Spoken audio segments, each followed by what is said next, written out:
여기 한국 때문에 부모까지 버릴 수밖에 없었다는 한 영국인 여성이 있습니다. 한국이 아니었다면 이 비극도 없었을 것이라며 바보같이 한국에 속았다며 통곡했다고 하는데요. 이 여성은 자신의 어머니를 한국에 데려와 그곳에 갔다가 마주한 충격적인 진실에 이럴 거면 듣지 않는 게 나았다고 소리치며 울부짖었다고 합니다. 도대체 한국이 그녀에게 무슨 짓을 했기에 이렇게까지 한국을 증오하고 미워하게 된 것일까요? 바로 사연 들어보겠습니다. 안녕하세요. 저는 런던에서 태어나 현재 서울 마포구에 살고 있는 엘리자베스입니다. 저는 사실 한국이라는 이야기만 들으면 눈물을 흘리곤 했습니다. 한국 때문에 사랑하는 엄마를 잃었다고 굳게 믿었거든요. 그러나 그날 이후 모든 것이 변했습니다. 서울 한복판의 한 병원에 일어난 그 일 때문에 제 인생이 완전히 변해버렸거든요. 그 후로 저는 한국은 저희 제2의 조국이라고 말하고 다닙니다. 사실 저는 버클리 대학교를 졸업했는데 그곳 친구들은 이런 제게 한국에 물들었다면서 비웃곤 해요. 하지만 저는 아랑곳하지 않고 한 번만 한국을 가보라고 모든 건 한국에 간 그날 바뀌었다고 답합니다. 이쯤 되면 제게 무슨 일이 있었던 것인지 궁금하실 것 같아요. 그럼 한번 제 이야기를 들려드려 볼게요. 어린 시절 저희 가정은 꽤 부유한 편이었어요. 아버지는 금융업계에서 승승장구하셨고 어머니는 케임브리지 대학교 영문학과 교수로 재직하고 계셨죠. 노팅힐의 고급 주택가에서 살았는데 지금도 그 집의 아침 풍경이 선명하게 기억납니다. 어머니가 늘 아침 식사 때 틀어주시던 클래식 음악, 테이블 위에 놓여있던 따뜻한 스콘과 홍차의 향기. 하지만 행복했던 시간은 오래가지 않았습니다. 2008년 금융위기가 찾아왔고 아버지의 회사는 큰 타격을 입었어요. 레버리지를 높게 잡았던 투자들이 한순간에 무너져 내렸고 결국 회사는 파산 신청을 하게 되었죠. 저희 가족의 삶도 송두리째 흔들렸습니다. 그때 저는 15살이었어요. 매일 밤 부모님의 다툼 소리에 이불을 뒤집어 쓰고 잠들곤 했습니다. 아버지는 점점 술에 의존하셨고 결국 부모님은 이혼을 선택하셨죠. 그날 이후로 아버지는 우리 곁을 떠났고 연락도 끊어졌습니다. 그렇게 어머니는 저를 키우기 위해 정말 많은 것을 포기하셨어요. 케임브리지 교수직을 그만두시고 런던의 사립학교로 자리를 옮기셨죠. 급여는 절반 이상 줄었지만 제가 다니던 학교와 가까운 곳이었거든요. 아침 일찍 수업 준비하시고 방과 후 수업까지 맡으셔서 추가 수입을 만드셨어요. 주말엔 개인 과외까지 하셨죠. 우리는 노팅힐의 큰 집에서 나와 브릭스턴의 작은 아파트로 이사했어요. 예전처럼 레스토랑에 가거나 새 옷을 사는 일은 줄었지만 어머니는 늘 제게 미안해하셨죠. 엘리자베스, 미안해. 내가 이런 고생을 해서. 하지만 저는 행복했어요. 어머니와 둘이서 보내는 시간이 더 소중했으니까요. 하지만 이런 시련은 오히려 저에게 새로운 꿈을 안겨주었어요. 금융위기가 어떻게 한 가정을 그리고 수많은 다른 가정들을 무너뜨릴 수 있는지 이해하고 싶었거든요. 그래서 고등학교에서 경제학을 공부하기 시작했고 놀랍게도 제가 꽤 재능이 있다는 걸 알게 되었습니다. 그렇게 대학교를 결정해야 하는 시기가 되었고 어머니는 제가 케임브리지나 옥스퍼드에 가길 원하셨어요. 자신이 그랬듯 안정적인 교수가 되길 바라셨죠. 하지만 저는 더 넓은 세상을 보고 싶었습니다. 2008년 금융위기의 진원지였던 미국에서 공부하고 싶었어요. 특히 버클리 대학교의 경제학과는 제가 꿈꾸던 그곳이었습니다. 그러나 어머니를 설득하는 데는 꽤 오랜 시간이 걸렸어요. 내가 멀리 가면 난 또 혼자가 되는 거야. 그런 어머니의 마음을 이해하면서도 저는 제 꿈을 포기할 수 없었습니다. 결국 장학금을 받아내고 나서야 어머니도 마지못해 동의하셨죠.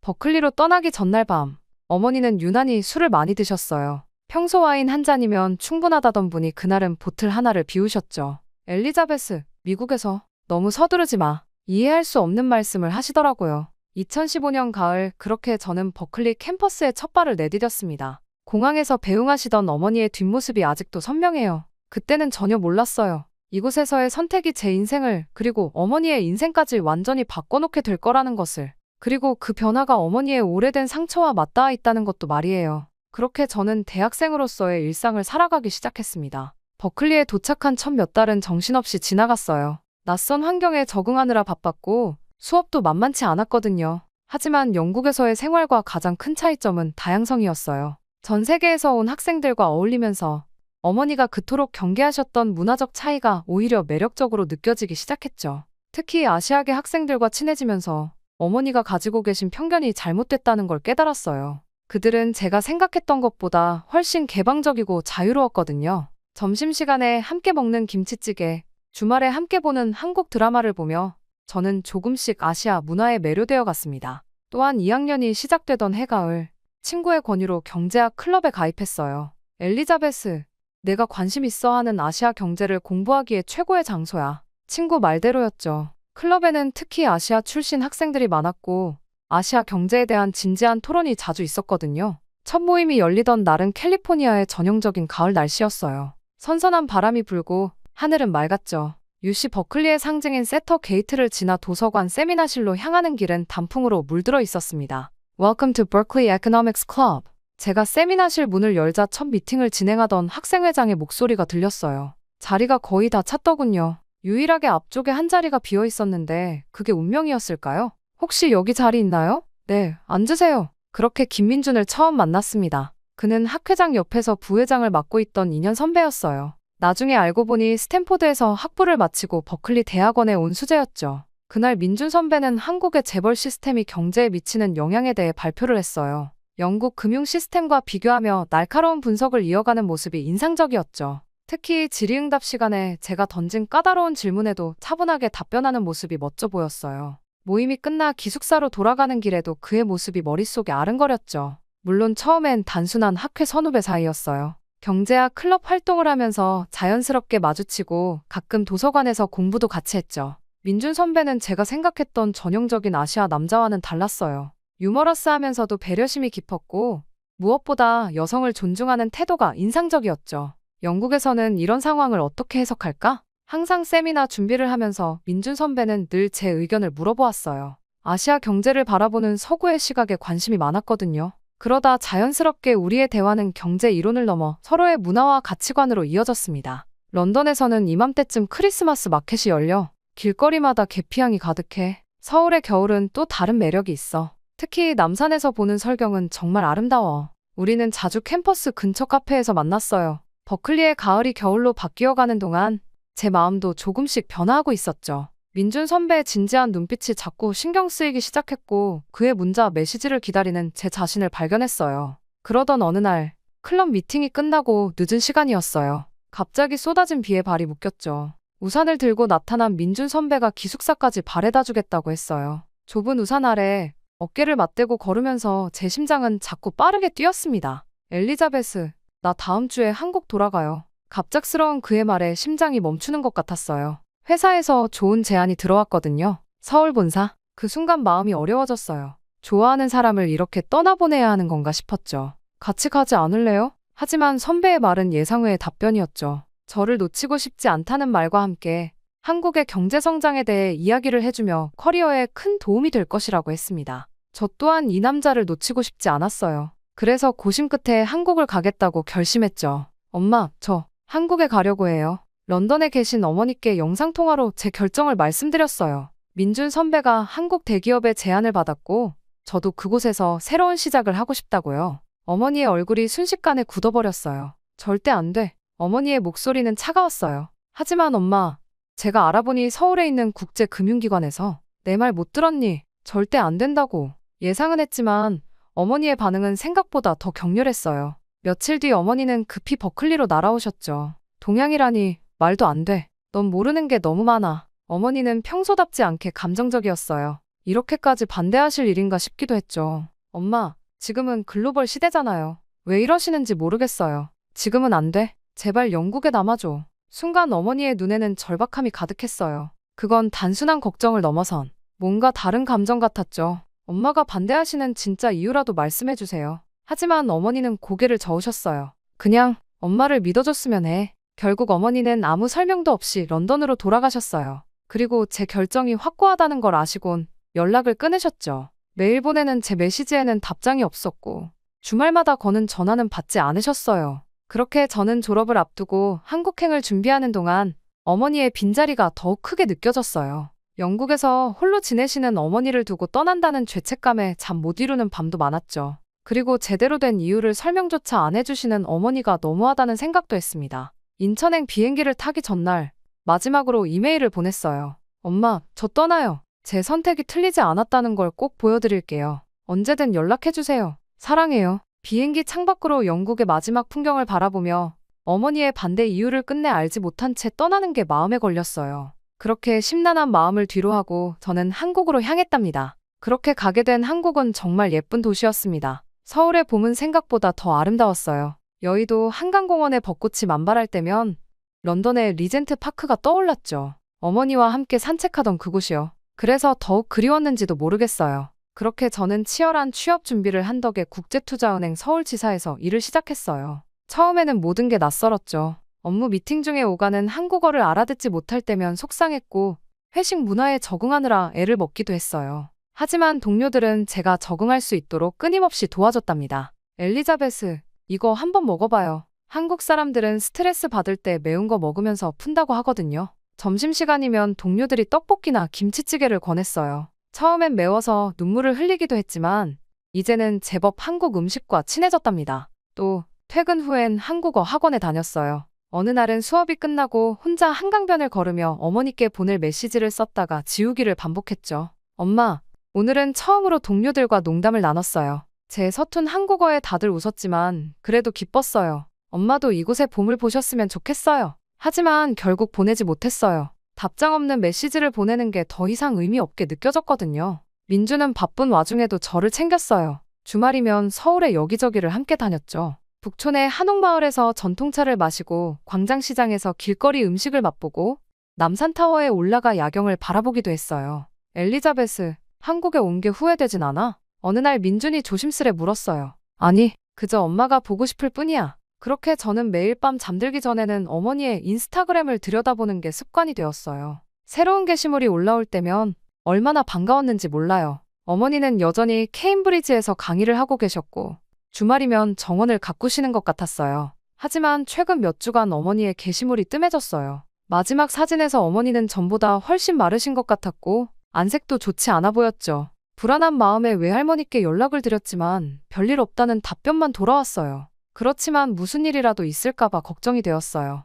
그러던 어느 날 밤늦게 한 통의 전화가 걸려왔습니다. 영국에서 걸려온 번호를 보자마자 가슴이 덜컥 내려앉았죠. 할머니의 전화였어요. 엘리자베스, 오랜만에 듣는 외할머니의 목소리는 떨리고 있었어요. 할머니, 무슨 일이세요? 네, 어머니가 어제부터 병원에 계시니 순간 온몸에 힘이 빠졌어요. 어머니는 평소 감기 한 번 걸리지 않으시던 분이었거든요. 게다가 혼자서 모든 걸 해내시던 분이 병원에 입원하셨다는 건 뭔가 심각한 일이 있다는 뜻이었죠. 저는 손을 덜덜 떨며 전화를 이어나갔습니다. 의사 선생님 말씀이 정밀검사가 필요하대. 어디가 아프시다고요? 최근에 식사를 잘 못하시고 체중이 많이 줄으셨어. 그렇게 통화가 끝나고 한동안 멍하니 앉아 있었어요. 창밖으로 보이는 서울의 새벽녘은 평소와 다름없이 고요했지만 제 마음은 폭풍우 치는 것 같았죠. 지금 바로 영국에 가봐야 할 것 같아요. 아침 일찍 민준에게 전화했어요. 내가 비행기 예약할게요. 혼자 가기 힘들 텐데. 아니에요. 제가 혼자 다녀와야 할 것 같아요.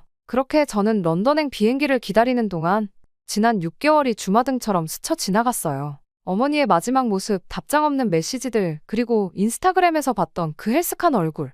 내가 너무 이기적이었던 걸까? 어머니 곁을 지켜드렸어야 했던 걸까? 저는 순간 너무나 큰 죄책감이 들었습니다. 모든 게 제 탓인 것만 같았어요. 그렇게 저는 런던에 도착했고 비행기에서 내린 후 곧장 병원으로 향했어요. 복도를 걸으며 심장이 터질 것 같았죠.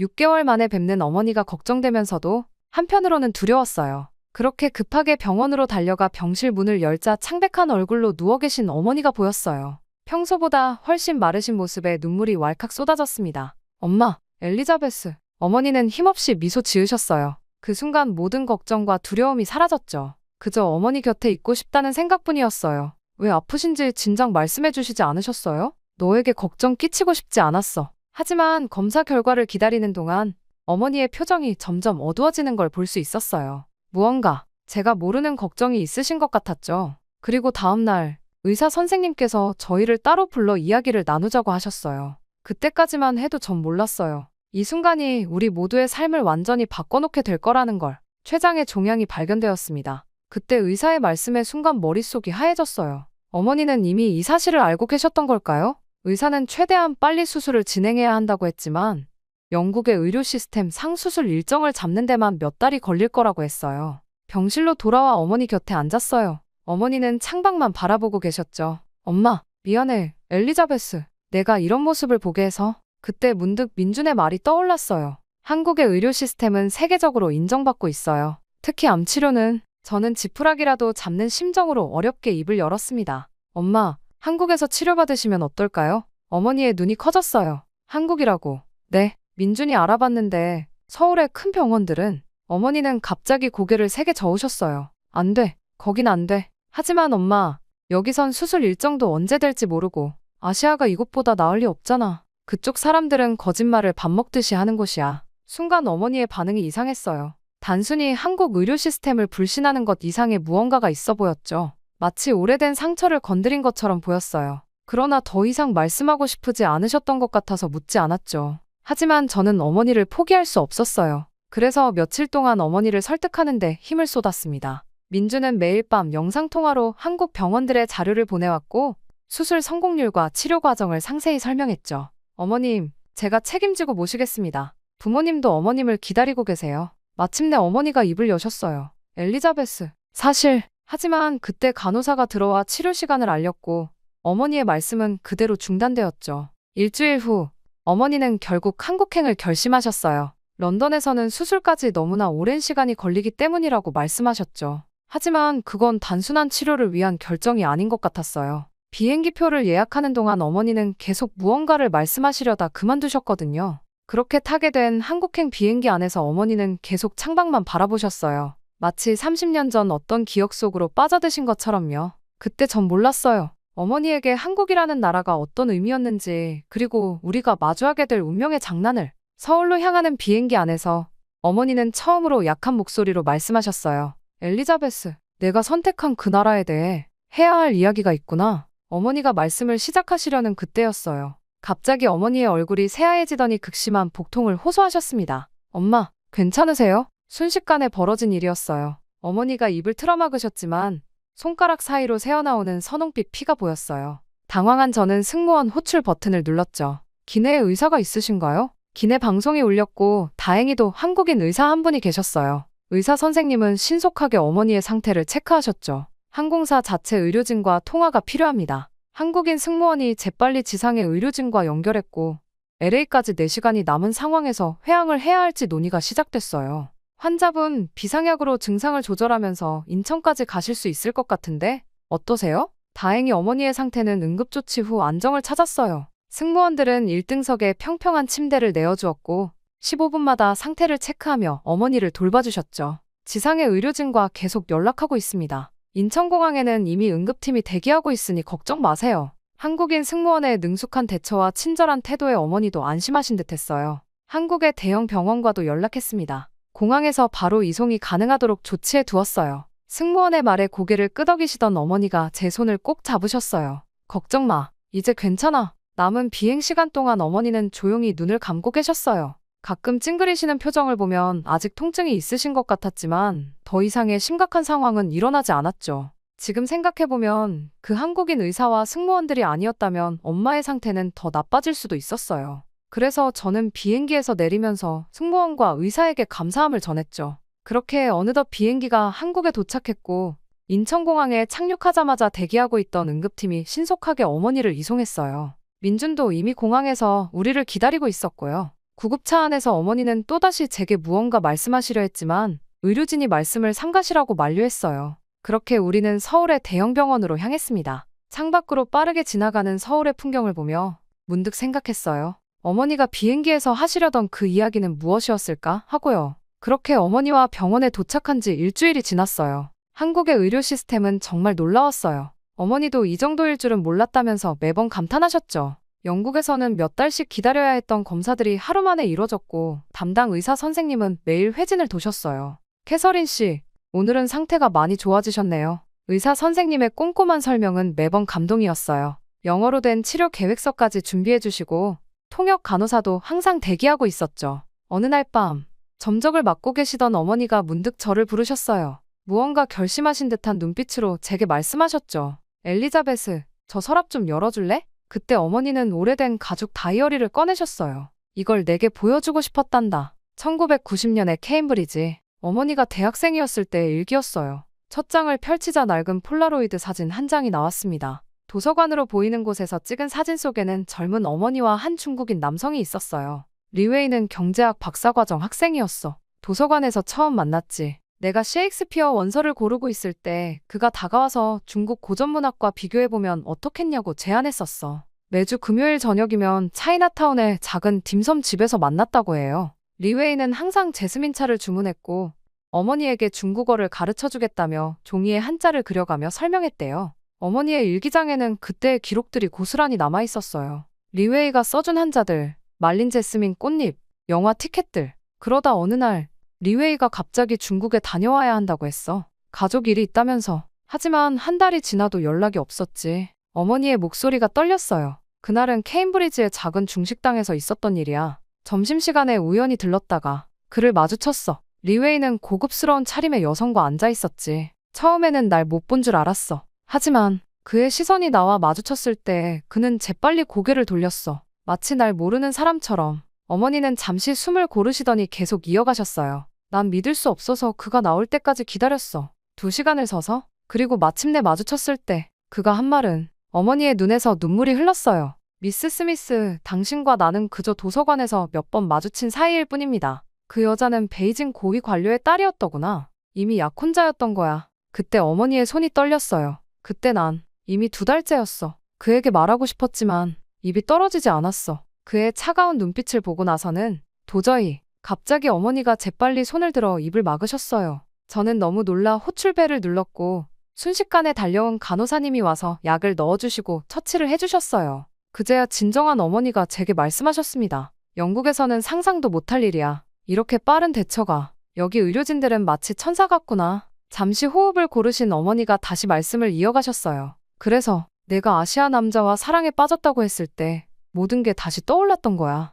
하지만 이제 보니 내가 너무 어리석었던 것 같구나. 저는 순간 울컥했습니다. 어머니 나름의 이유가 있을 것이라곤 생각했었는데 이런 이유였다니. 저는 지난날 어머니를 원망한 순간들이 후회되었고 잘못했다고 용서를 빌었습니다. 어머니는 괜찮다면서 따뜻하게 저를 안아주셨죠. 그때 창밖으로 반짝이는 서울의 야경이 보였어요. 매일 아침 정확히 7시에 회진이 시작되고 검사 결과는 실시간으로 앱에서 확인할 수 있는 이곳. 어머니는 이제 이 낯선 나라에서 새로운 희망을 발견하고 계신 것 같았어요.